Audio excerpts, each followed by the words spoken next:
This is chapter 1 of the biography of my grandmother, the life of Julia Catherine Bazo Szabo, as told to Charles and Lucille Miller before her death in 1992.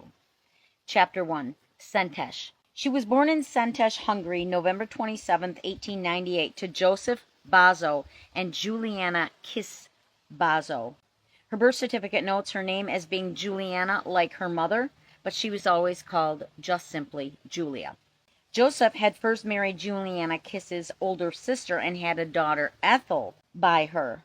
When the sister died, he took Juliana as his wife. They had 3 children, Esther, born in 1895, Juliana, born in 1888, and Joseph, born in 1902. They were serfs, belonging to a wealthy landowner. Although Joseph never had any formal schooling, he had a marvelous memory and a head for mathematics. He traveled about building bridges for his master. Juliana would go with him and live in a tent. She learned to read and write, having been sent to a church school. Her parents were members of the Hungarian Reformed Church, and her family were fisher folk on the Danube, where they operated from a rented boat. Joseph and Juliana were allowed to live in a small mud hut on the landowner's property. It had whitewashed walls, 1 door, and a few windows. The floor was bare earth, and the roof was made of straw thatch. Storks would nest near the chimney. This was considered good luck. If a stork chose your house for nesting, it would bring you God's favor. There were 2 rooms, a kitchen and a sleeping room. The kitchen had a Dutch oven, whose top served as Julia's bed. It was always cozy and warm. Her parents slept on corn husk mattress in the other room, as did Ethel and Esther. For heat, they had a stone fireplace, which was built into a wall, and they used dried cow manure for fuel. The furniture consisted of primitive wooden benches and a table.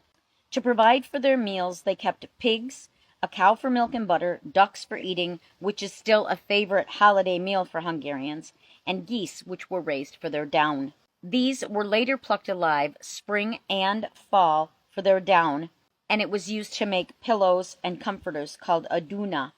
Chickens provided fresh eggs and meat throughout the year. The family was allowed a half an acre of land near the hut to use for their own vegetable garden. All the cooking and table garbage was composted in the garden. In the spring, Joseph would spade the area, turning the soil over in preparation for spring planting. Fortunately, the soil was crumbly and easily worked. He had built a root cellar for food storage, and there were shelves for the potatoes, cabbage, and onions. Carrots and parsley roots were healed into a ditch with dirt to keep them fresh all through the winter. The parsley would continue to grow fresh leaves, giving them a continuous supply of fresh greens, flavoring soups and stews. Large crocks were used for storing pickles and cabbage as sauerkraut. All these food preservation skills were handed down by generations of peasants and were brought with them to America and utilized to provide much good eating for successive generations here. The climate was moderate. No snow in the winter, but with a rainy season each spring. A fire in the Dutch oven every morning kept the hut warm throughout the day. Outside there were mulberry trees bearing edible fruit and English walnuts, which were used in pastries. Every front yard had a flower garden. Water came from a well dug and was raised with a wooden bucket using a rope and pulley. Though Joseph was a builder with special duties, most of the peasants worked as farm laborers, planting and harvesting the crops with primitive tools such as scythes and sickles, reminiscent of the gleaner's painting by Millais. Children had no formal supervision. Those not old enough to help in the fields sat under the trees watching the workers, playing with corn-husk dolls and other toys made by Joseph. Flax was raised to make linen thread, which Juliana wove on a small loom to make rough dish towels. Peddlers came around selling pots and pans, needles, thread, etc. They would barter for supplies needed, such as ticking, to make pillows and comforters. Infrequent trips to Szentes provided items not available by barter. With no cart or wagon or horse, they walked. Julia's mother did not like her very much and gave her away to an army officer and his wife. This was an experience which was to be repeated twice more, even after the family arrived in America. They treated her well, but she was homesick and cried all the time. One day her older half-sister Ethel came with a little wagon.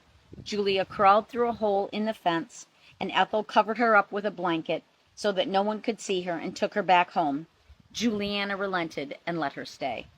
When Juliana's parents died, she inherited their insurance money, and having no living brothers or sisters, Joseph used that money to immigrate to the USA. He didn't like Francis Joseph, the King of Hungary, and disliked not being able to speak out. He was never arrested, but longed for more personal freedom.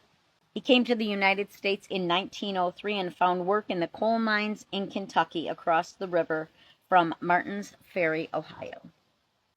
That was Chapter 2. We'll continue next time with Chapter 3. Just go to my playlist titled My Grandmother's Life, and you will find all the current editions of this story.